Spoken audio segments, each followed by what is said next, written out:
confab. Where's Ellie? Well, she's out back with her critters. Ellie Mae? Yeah, Pa? Come on in here. Going to have a family confab.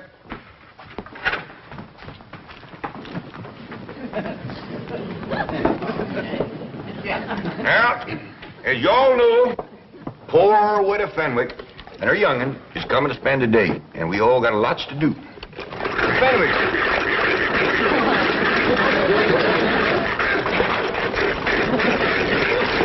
Hold it. We'll start doing right away. I'd like to say a few words first. Now, let's commence with the victuals.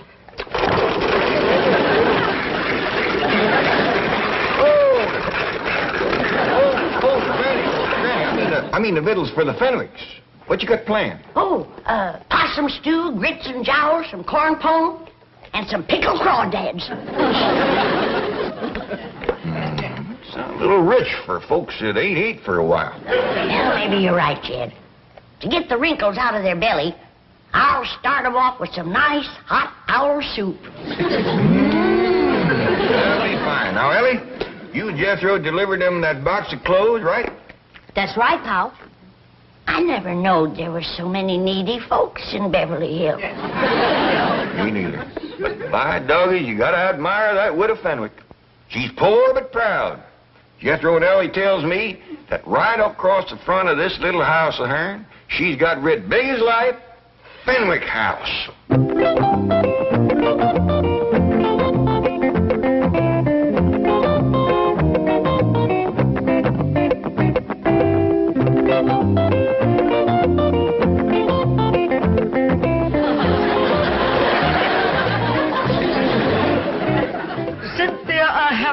Refuse to visit the Clampetts. It's just that I can't bring myself to wear those dreadful clothes. They are not dreadful. They are the very latest fashion introduced at the Willows Finishing School by Miss Ellie Mae Clampett herself. Don't you understand, Mummy? The latest thing is to look basic and understated. It has something to do with Zen. But they just don't look right. Mummy, when a girl as rich as Ellie Mae Clampett wears something, it's got to be right. Now, come on, let's not be the last millionaires in Beverly Hills to get the new look. The Clampett look. Where's everybody going in such a hurry? We're going to have Jethro load furniture take off to the Fenwicks. Well, now, hold up loading that truck again. How do we know that the family's going to need all this stuff? Well, like I told you, Uncle Jet, they need just about everything. Well, how do we know their place is going to hold it all? Let's go over there and take a look. Yeah. I'd like to see the winter's place. Well, now, Granny, I think the women folks better stay here in case they get here while we're gone. How about you men folks staying? Well, you women folks don't know how to drive the truck. Maybe I can. I ain't never tried. Crank her up, Jethro. Lift your Granny down. We'll be back directly. The widow's liable to be right stove up when she gets here, walking all the way. Don't worry, kid. One slug of my rheumatism medicine, and she'll be as good as new.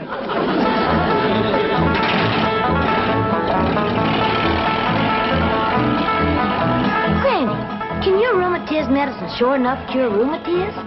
I didn't say it can cure rheumatism, Ellie, but it can sure make having it a pure pleasure.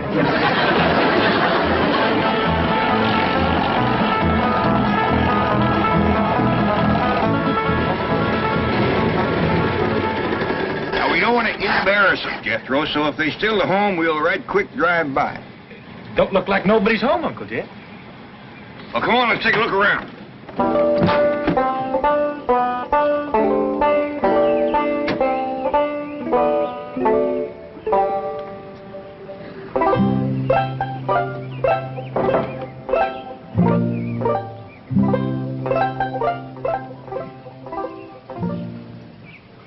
Found the box of clothes, Uncle Jet. Right here's where Ellie and me left them. Jethro, I seen places with little or nothing in them, but this is pitiful. A chair to sit on. Nor a bed, neither. Ain't got a wash bowl, or a pitcher to fill it with water, or a window big enough to throw it out. Hey, Uncle Jet, we gonna bring them some stuff? No, Jethro. You couldn't squeeze enough stuff in this place to make it fit for two women to live in. Well, then what are we going to do? We got to get him to move into our place. It ain't gonna be easy, with her being such a prideful woman. But it just ain't right for us to have so much stuff and to let them live here in a place like this.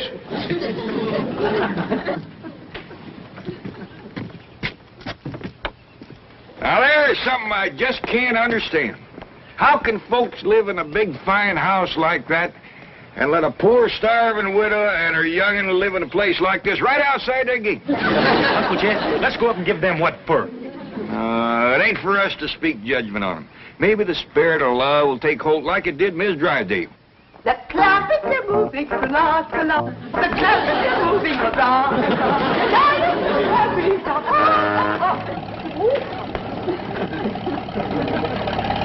Howdy, Miss Drysdale. Splendid. You came back with another load. Well, now, hold on. We decided not to move these things. Why not? Well, we're hoping that the Fenwicks will move in and use them here. The Fenwicks. Mrs. Radnor Fenwick? Yes, ma'am. You know, the widow with the skinny daughter named Cynthia. They are moving into this house? Well, we're hoping they will. But this is marvelous.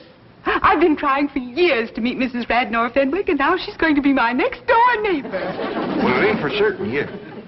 Have you engaged a real estate agent to help you sell them on the place? Oh, ma'am, we just kind of figured on talking them into it when they come over. I'll help you. I'll dash home and change and come back and help you.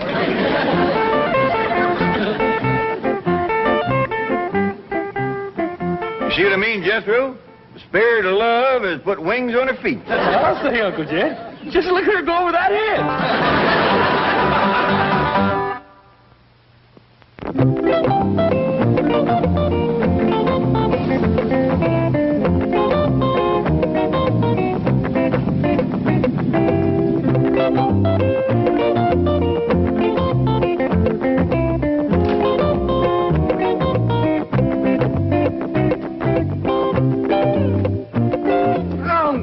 Mummy, and that makes you look just like any other common, ordinary, everyday millionaire. Now take it. No, I can't. I just can't. Well, you must. I just can't. Mummy, if anyone were actually to see you, I would die of mortification. Mummy, I thought I told you, no jewelry.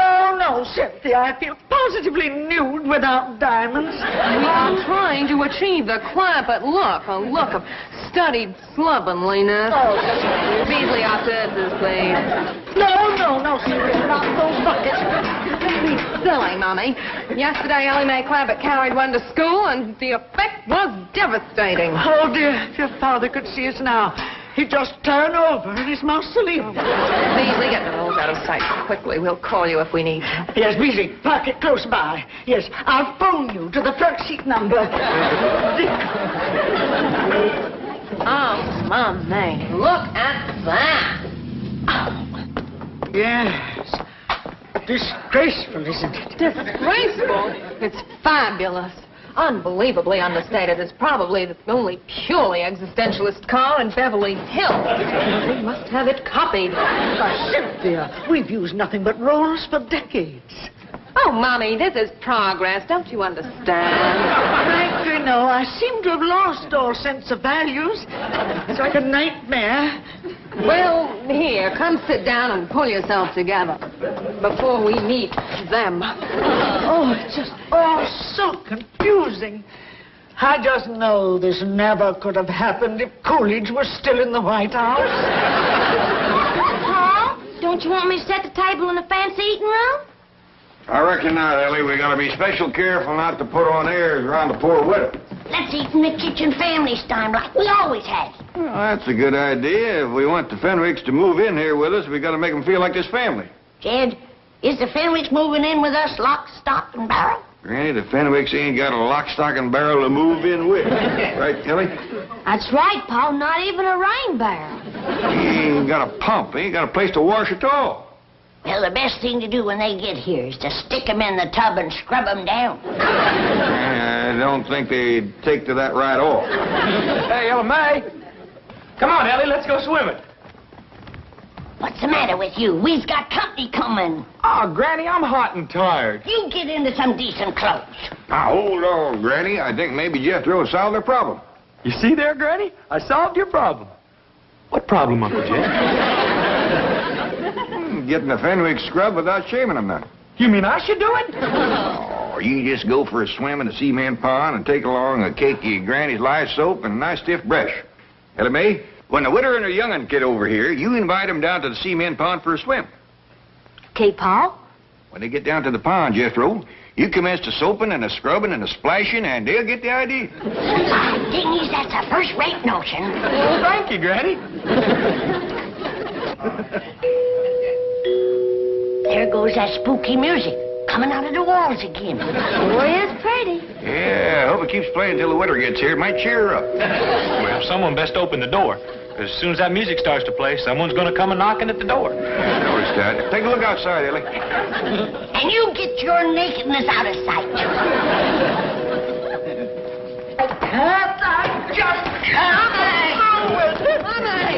Mommy, please, you can do it. Come on, I'll help you. They's coming, but that poor old widow woman can't hardly make it. I'll get my jug. Is they wearing the clothes you bring them? Yeah, Pa, and toting buckets. To carry home leftovers. Lord love 'em. Let's go give 'em a helping hand. Howdy there, Cynthia. This here's my Pa, and I reckon this is your mom. Welcome, welcome. Well, dogged if you ain't plumb tuckered, Widow Fenwick, but don't you worry. Granny will fix that.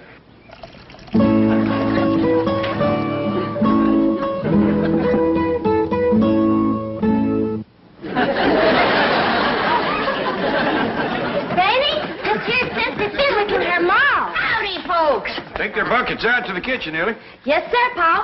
See you in a little bit, Cynthia. Thank you, darling. Too low. Ellie Mae, be sure they're scoured good and don't leak. Do it, Granny.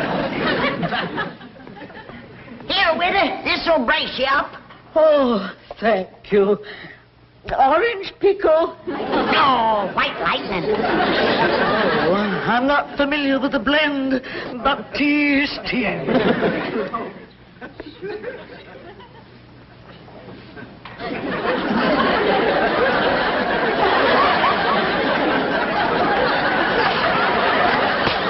her to breathing deep.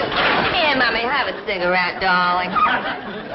Oh, I wouldn't light a flame so close to your maw just yet. You just might set her off. Come on, widow. Let's go to the kitchen. I'll give you a nice hot bowl of owl soup. Owl soup? Oh, Cynthia, please send for the rolls. No, Mommy. She's right, widow. You don't need no rolls. Granny's baked some corn pone. Eat my corn. Come on, widow. Oh, Cynthia, please help me. Mr. Clampett, if I might be alone with Mommy for just a few moments, I think I shall be able to compose her. Okay, Cynthia. Just follow your nose to the kitchen. Yeah, the grits and jowls will lead you right to the door. Good girl, widow. Cynthia, did she say grits and jowls? Yes, Mommy, doubtless the maid and the butler. Now, come, do get a grip on yourself. Oh, yeah. Mommy, think of all the trouble the Clampetts have taken to achieve a total look. The truck, those clothes, their speech. Why, they even weave. You'd weave, too, if you ever drank their tea. Try to emulate them.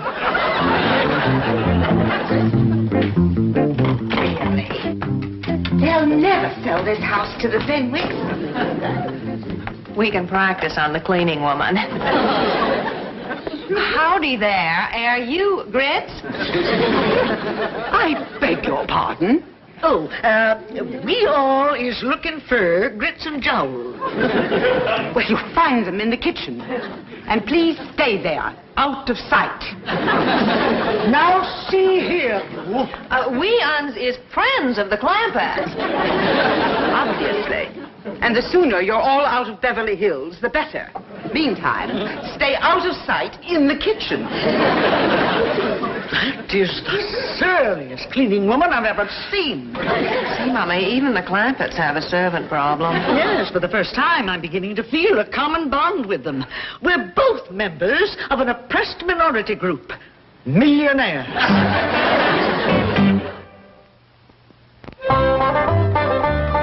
Ain't the Fenwicks sniffed their way to the kitchen yet? Well, not yet, Pa. Should I go and find them? Well, let's have a little confab first. Now, Jethro is getting powerful hungry, paddling around in the cement pond with that brush and soap. Ellie, you hinted to the widow and Cynthia about going swimming? Well, ain't had a chance, Pa. They must be nigh on to starving. Granny, can we skip the washing and go right to eating? Jed, from what you tell me about the way they've been living, I'd feel much better if they were washed down good before they sat at my table. Maybe you're right. They didn't look bad, but you never can tell. Oh, there you are. We're still looking for grits and jowls. Oh, we'll get to them directly. Ellie. Oh, Cynthia, I bet you and your ma would like to go swimming, huh? I wouldn't. And now neither would I. We got a dandy pond, made out of cement. Nice clean water in it, too.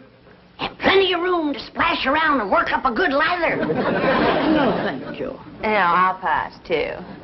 Maybe they just like to look at the pond. Show them, Ellie. Okay, Pa. No. We're not interested. We didn't even bring suits. Well, I got one that'll fit you. And I'll try and find one for you at a base my possum, Jed. Yeah, now come on, ladies. Pond's right out here. Come on, here you go. It's right over there to the right. It's peculiar behavior. Why do you suppose they're so insistent that we come up? Mama, looky there.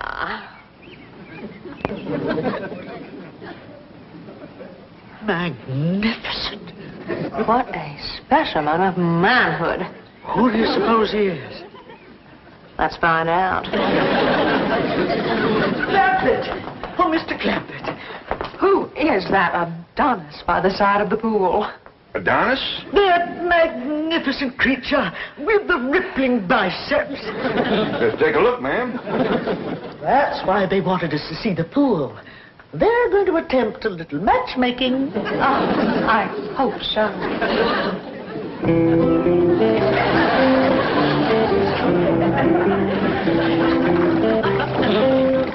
Right there is Duke.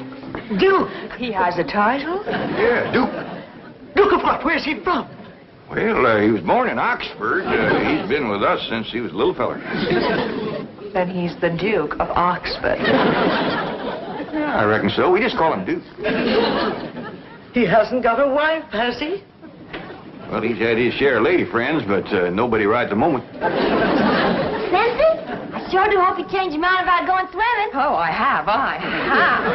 Oh, Cynthia, you seem right fond of Duke. If you want him to like you, just tickle him behind the ear. He just loves that, Cynthia. And when he lays over on his back, scratch his belly. So don't stand there. Get scratching. Show her where to change, Ellie. Okay, Pa. Mr. Clampett, I imagine that Cynthia and I do appear a bit eager, but I want you to know that my daughter is worthy of royalty. We Fenwicks are a very, very old family. Oh, now, Witter, don't talk like that. There's many a good tune left in an old fiddle. Here's a brand new swimming suit. Never been wore before. It was given to Jed here for a wedding present. Remember, Jed? Too big. Wouldn't be enough left sticking out to wash. Wash? Well, we'll make do. You better leave the room, Jed. Come on out to the laundry tub, Witter, and peel your shirt off.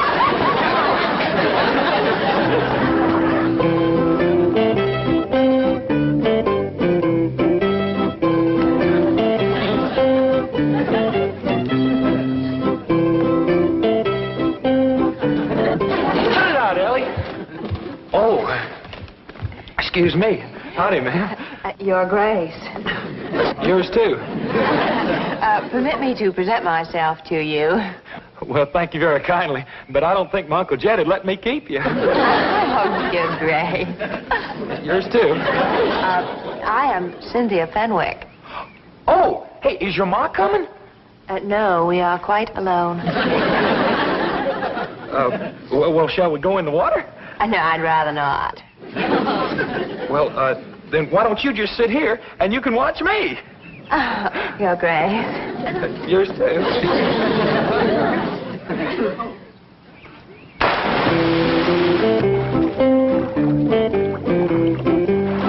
Now watch here. Are you watching, Cynthia? Oh, yes, I am. All right, now, here we go.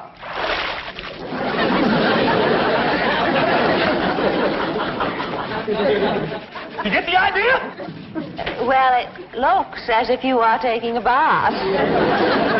That's all right. Come on in. Your Grace. Yours too.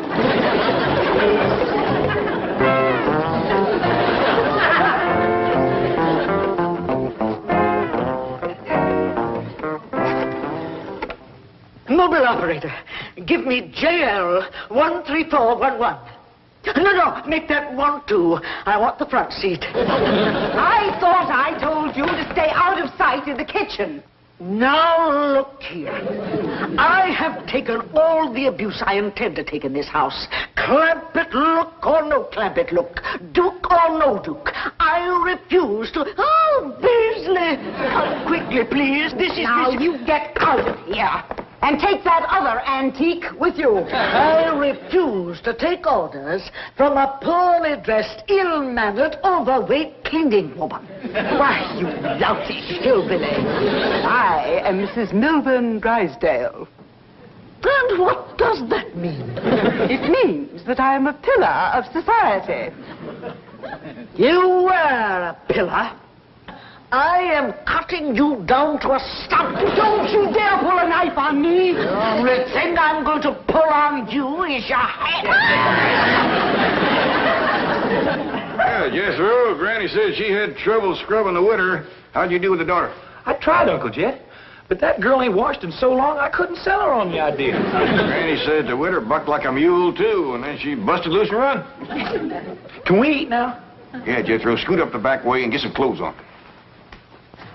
Hey, you know something, Uncle Jed? That skinny little rascal, all she wanted to do was tickle me behind the ear and scratch my belly. Paul, come quick. Miss Drysdale and the widow Fenwick is having a real cat fight in the front hall. Let me up, you female wrestler. I'll have you drummed out of Beverly Hills. Now you caught her. Hold her right there. Now I'm going to finish the job. Widow Fenwick. Did you call her Fenwick? I did. Here now, get off that poor starving Miss Fenwick. You all right, witter? You all right? Oh, I have never been less all right in my entire life. Beasley's here. What's the matter? Ask no questions. Just flee for your life. Uncle Jed, can we please eat now? Not being you, Jethro. A fellow named Beasley just grabbed the witter and her young and made off with them. Come on, we gotta catch them.